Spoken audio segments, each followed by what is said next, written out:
kana jijjiiruutti hin jira. Yoo waraanni mootummaa si ajjeesee reeffa kee gotote sirrii miti. Sana jijjiiruuf hin qabsaa'aa jira. Ani immoo isa ajjeesee yoo reeffa isaa gotote kan biraa qonaanis sirrii miti jedhee dhufa. Akkasuma miti. Kanaafuu nurratti dhaabbachuu qabu. Reeffi kabajaa qaba. Huccuurra buusa. Abbootiin amantaa Islaama haa ta'u, Kiristaana haa ta'u, Waaqeffataa haa ta'u, amantii kamuu haa hordofu.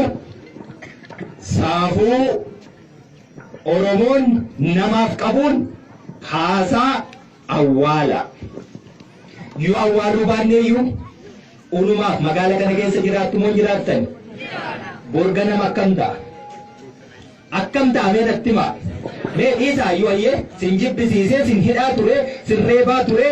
Kanaafuu reeffisaa lafatti haa baduu jette. Lafatti badee inni dhagaa waan ta'aa jiru. Dhagaa jira? Dhagaan jiru waan barbaade saree nyaachisi, waraabessa nyaachisi.